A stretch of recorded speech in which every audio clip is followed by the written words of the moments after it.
Hello students, BSc BEd second year की next class में आप लोगों का स्वागत है। पिछली क्लास में अपने ने पढ़ा था एकल रेखा छिद्र पर फ्राउनहोफर विवर्तन, और उसके अंदर अपने ने यानी केंद्रीय उच्चिष्ट बनता है, मुख्य निम्निष्ट बनता है, उसके बीच में द्वितीयक उच्चिष्ट जो बनते हैं उनके ऊपर अपने ने तीव्रता निकाल ली थी। उसके बाद अपने ने ये भी देख लिया था कि जो द्वितीयक उच्चिष्ट बनेंगे उनकी इंटेंसिटी का मान क्या होता जाएगा, यानी कम होता जाएगा। और उसके बाद अपने ने जैसे नेक्स्ट जो टॉपिक अपने पढ़ेंगे वो है वर्ताकार द्वारक द्वारा फ्राउनहोफर विवर्तन। वर्ताकार द्वारक द्वारा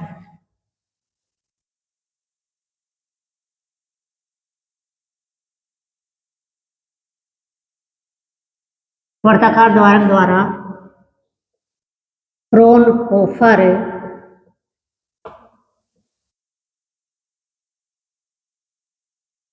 विवर्तन। इसके लिए जो डायग्राम है वो मैंने बना रखा है बोर्ड पे, यानी ये ए बी क्या है, कोई वर्ताकार द्वारक है। इस ए बी वर्ताकार द्वारक पर एक तरंगागर जो कि क्या, समतल तरंगागर, क्योंकि फ्राउनहोफर विवर्तन के अंदर अपने ने पढ़ा है कि द्वारक या अवरोधक जो लेंगे अपने या विवर्तक जो लेंगे उससे किसकी, यानी प्रकाश स्रोत की और पर्दे की जो दूरी होगी वो क्या होगी, अनंत होगी। तो यहाँ पर अपने ने जो लाइट सोर्स वो अनंत पे लिया है, अनंत से जब तरंगागर आएगा तो उसको बोलेंगे अपने समतल तरंगागर। ये कोई तरंगागर समतल तरंगागर WF है जो कि इस वर्ताकार द्वारक AB के ऊपर क्या हो रहा है, आपतित हो रहा है। जैसे ही इसमें से विवर्तित होने के बाद में AB के बीच में इस तरंगागर के जितने बिंदु होंगे द्वितीयक तरंगिका उत्पन्न करेंगे या एक द्वितीयक प्रकाश स्रोत की तरह काम करेंगे। जिससे अगर अपने ये ले लेते हैं कि A और B से निर्गत प्रकाश किरणें, लेंस उत्तल लेंस लगाए, क्यों लगाया है, क्योंकि ये जो आगे सामने विवर्तन प्रतिरूप अपने पर्दे के ऊपर देख रहे हैं तो ये जो प्रकाश किरणें इसमें से विवर्तित होकर के आए वो एक जगह अध्यारोपित होकर के इसका विवर्तन प्रतिरूप बनाए। एक जगह फोकसित करने के लिए इन प्रकाश किरणों को अपने ने क्या लगा रखा है, उत्तल लेंस लगाया। अगर अपने बात करें कि जैसे इस बिंदु को अपने O मान लेते हैं कि O से P या P बिंदु पर फोकसित होने वाली ये जो प्रकाश किरणें A' P, दूसरी जैसे अपने कहें COP और दूसरा B' और P, यानी इन प्रकाश किरणों के अंदर P बिंदु पर अगर आपने देखे तो यानी पथांतर का मान क्या है, शून्य। पथांतर का मान अगर शून्य है तो P बिंदु हमेशा कैसा होगा, दीप्त बिंदु होगा। यानी यहाँ जो फ्रिंज बनेगी वो कैसी बनेगी, परदीप्त बनेगी या हमेशा उच्चिष्ट बनेगा। नेक्स्ट अगर अपने बात करें कि इस P से कितनी दूरी पर, अपने ने मान लिया कि x दूरी पर या जो भी माने, P से P1 की जो दूरी है वो कितनी है, x है। x दूरी पर एक बिंदु है P1 पर अपने देख रहे हैं कि तीव्रता का मान कितना है। उसके लिए पथांतर क्या आएगा वो उससे पहले ये निकालना पड़ेगा। इसके लिए डायग्राम में देखो चेंज कर दिया अपने ने, जो A और B से क्योंकि लाइट सोर्स की तरह काम करेंगे, A और B बिंदु के बीच में द्वितीयक जो तरंगिकाएं हैं वो विवर्तन के बाद लेंस L से गुजरने के बाद कहाँ पर फोकसित हो रही है, P1 पर, और विवर्तन प्रतिरूप बनाती है। अब यहाँ विवर्तन प्रतिरूप जो बनेगा वो डिपेंड करेगा कि इन प्रकाश किरणों के बीच में पथांतर का मान कितना है।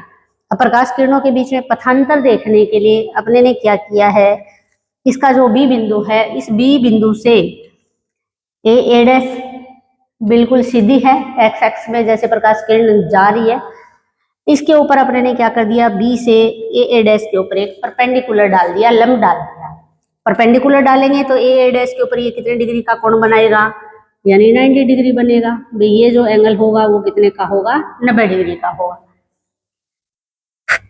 इस द्वारक को आपने जैसे डॉट डॉट लाइन से दिखा दूं, ये किस लिए दिखाया है, ये कोई त्रिभुज बनाने के लिए। तो यहाँ एक ट्राइंगल बन जाए जिससे अपने को कोई, मान लो कि जैसे पथांतर निकालना है, AD निकालना है, तो यहाँ AD निकालना पड़ेगा। तो अपने जैसे ट्राइंगल कौन सा काम में लिया है, इसलिए बनाया।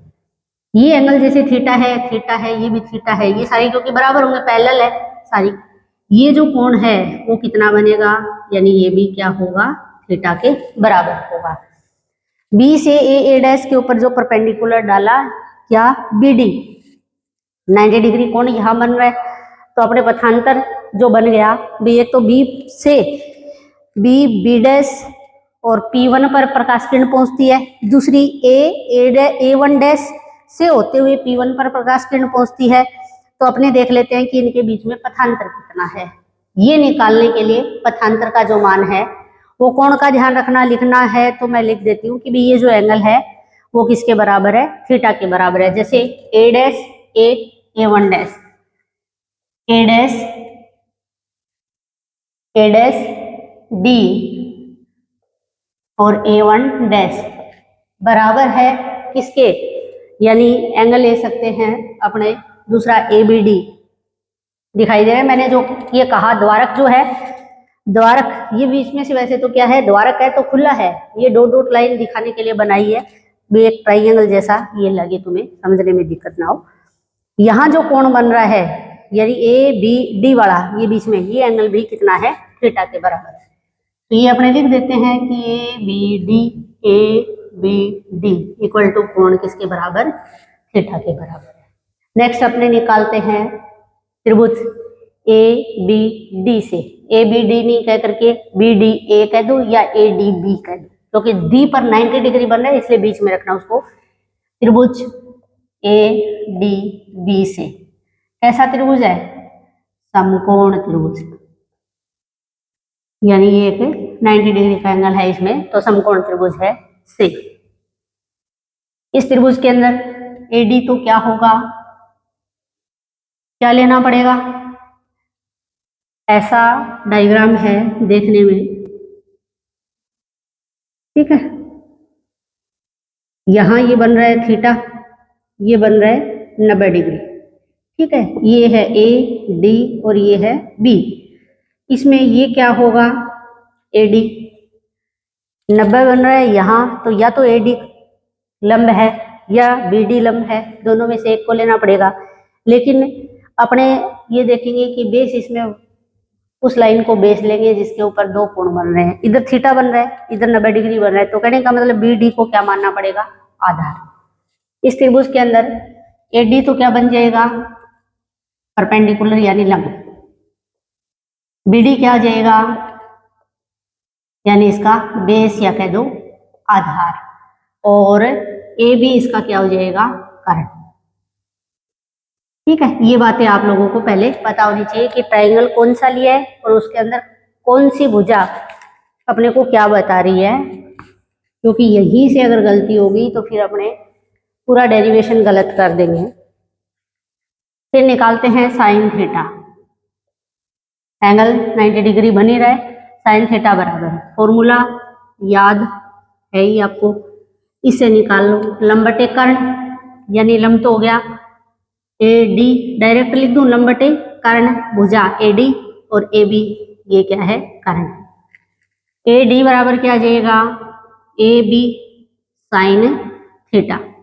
ये जो अपने ने द्वारक लिया है AB, इसकी चौड़ाई, चूंकि द्वारक AB की चौड़ाई कितनी है, AB बराबर स्मॉल a, AB लिए AB A के बराबर है स्मॉल a, इसीलिए AD बराबर आ जाएगा स्मॉल a साइन थीटा के बराबर।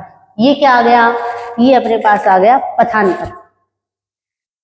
विवर्तन का जो सिद्धांत अगर अपने बात करें तो विवर्तन के सिद्धांत के अंदर क्या कहता है, विवर्तन सिद्धांत के अनुसार यदि पथांतर λ/2 के बराबर है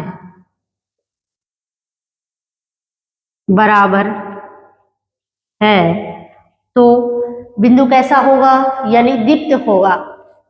λ/2 का ऐसे बोल दो, λ/2 के बराबर नहीं कह करके λ/2 के विषम गुणज के बराबर है,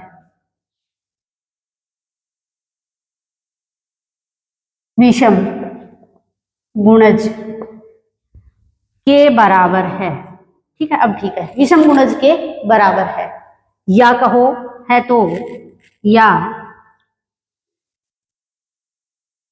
पे साइन थीटा बराबर 2m + 1 × λ/2, यानी पथांतर ए साइन थीटा, लैम्डा बाई 2 इसका विषम गुणज मतलब 2m + 1। यहाँ m की वैल्यू कितनी 1 2 3 इसी प्रकार से रखते जाओ, रखो जैसे 1 रखेंगे तो क्या बनेगा 3, तो 3 लैम्डा बाई 2। अगर 2 रख देंगे तो 2 दूनी 4 और 1 5 यानी 5 लैम्डा बाई 2 क्या हो रहा है लैम्डा बाई 2 का विषम गुणज। ठीक है, अगर अपने 0 रखेंगे तो यहाँ 0 से भी शुरू कर सकते हैं, 0 अगर रखते हैं तो लैम्डा बाई 2, लेकिन लैम्डा बाई 2 का समगुणज और विषम गुणज की अगर अपने बात करें तो m की वैल्यू अपने 1 से शुरू करके इस प्रकार से लिखेंगे। अगर पथांतर, यदि पथांतर a sin थीटा बराबर 2m + 1 लैम्डा बाई 2 है तो क्या होगा भाई, जो P बिंदु है, P बिंदु नहीं कह करके P1 बिंदु, क्योंकि P पर तो अपने ने देख लिया कि सारी की सारी प्रकाश किरणें उनके बीच में पथांतर है ही नहीं, मतलब शून्य है, इसलिए समान कला में होंगी। पथांतर शून्य है तो वहां पर जो P बिंदु बनेगा या ये तो P बिंदु जो होगा वो कैसा होगा, प्रदीप्त होगा। बात अपने P1 की कर रहे हैं। P1 के ऊपर अगर पथांतर का मान लैम्डा बाई 2 का क्या हो गया, विषम गुणज हो गया, तो P1 बिंदु कैसा होगा, यानी P1 बिंदु इस कंडीशन में उच्चिष्ट बनता है, यानी P1 पर क्या बनता है, उच्चिष्ट। अतः यानी या कह दो इस स्थिति में P1 बिंदु पर उच्चिष्ट बनेगा। ठीक है, P1 कैसा होगा, उच्चिष्ट होगा, वहां पर तीव्रता का मान मैक्सिमम होगा। नेक्स्ट कंडीशन अगर अपने ले भाई, ये तो माना यदि ऐसा है, नंबर 1, इसको नंबर 2 लिख देते हैं, यदि बिंदु P1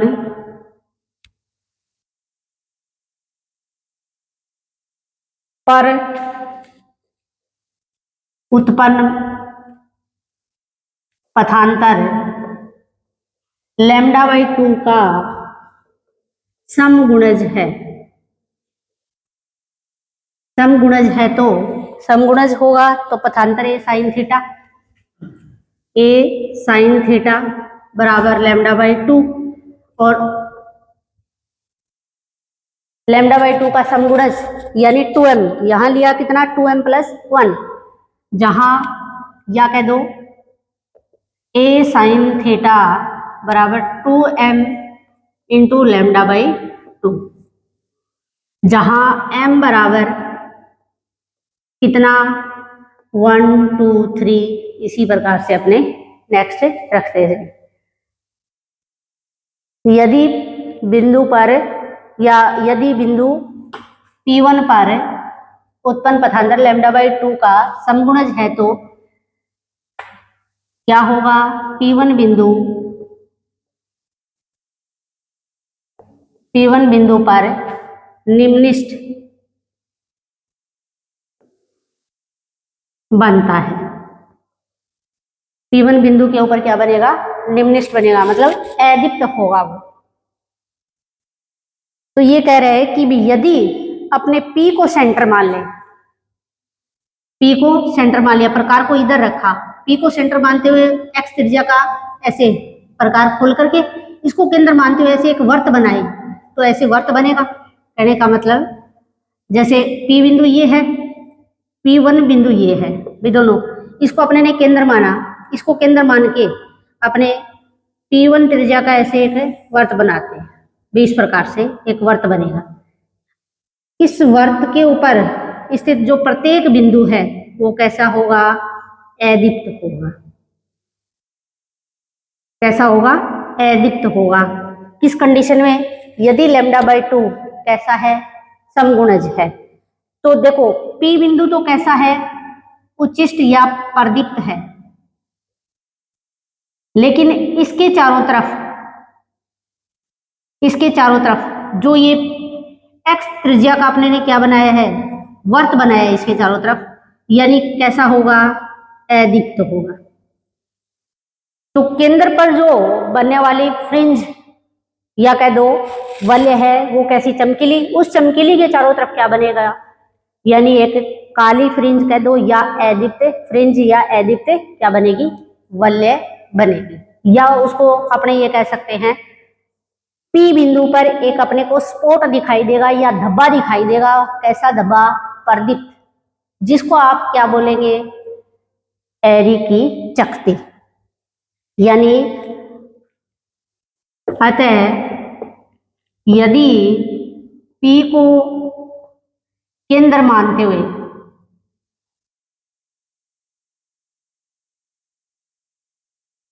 x त्रिज्या का वर्त बनाया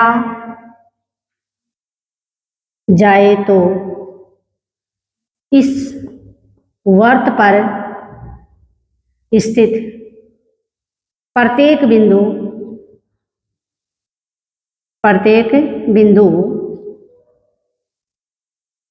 अदीप्त होगा।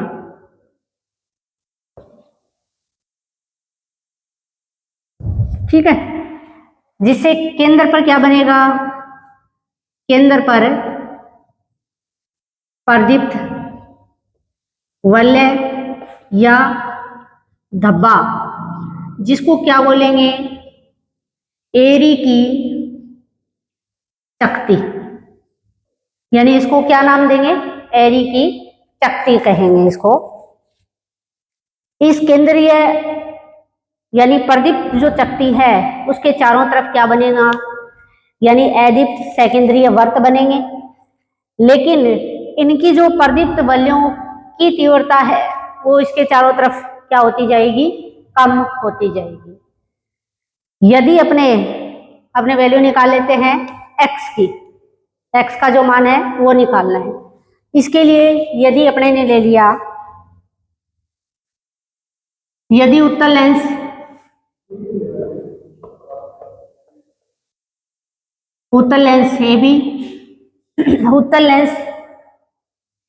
AB के अति निकट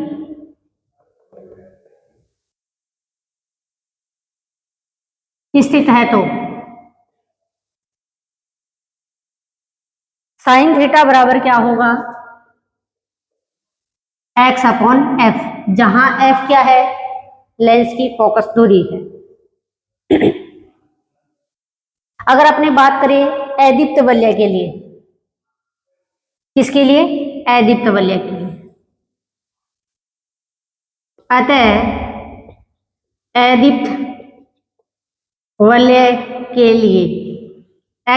के लिए साइन थीटा बराबर x/f इक्वल टू, यहां देखो a साइन थीटा बराबर 2m λ/2 है, और ये m बराबर अगर अपने रख देते हैं कितना, 1। इसमें क्या रखना है, अदीप्त की बात चल रही है तो अदीप्त के लिए λ/2 का समगुणज होना चाहिए। m की वैल्यू अगर 1 रखें तो 2 से 2 कट जाएगा, अपने पास क्या आएगा, अपने पास λ/a। यहां से अगर अपने x निकालते हैं, x/f बराबर λ/a, या कह दो x बराबर f λ/, क्या आ जाएगा, a आ जाएगा।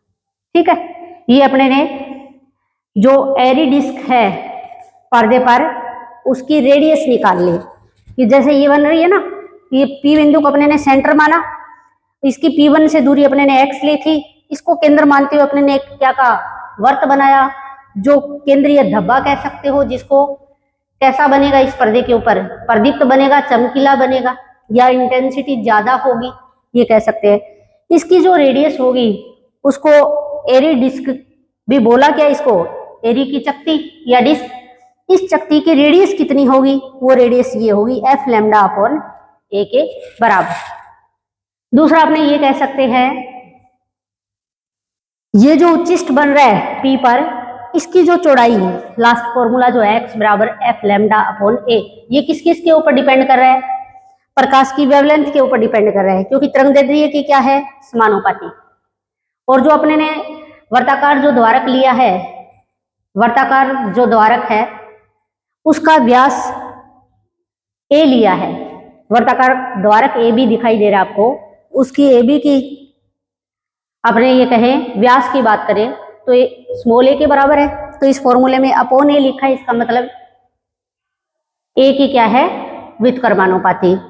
दूसरा एफ के क्या है, यानी समानुपाती है। तो अपना लास्ट का फॉर्मूला ये आ गया कि इस प्रदीप्त वलय की रेडियस कितनी होगी, साथ में अपने को डायग्राम किस प्रकार से बनाना है और इस फॉर्मूले को आपको निकालना कैसे है। तो आज की क्लास के अंदर अपने इतना ही पढ़ेंगे। वैसे ये टॉपिक वर्ताकार द्वारक द्वारा फ्रॉनहोफर विवर्तन टॉपिक कंप्लीट हो गया। आज की क्लास में इतना ही, नेक्स्ट अगली क्लास में। Thank you.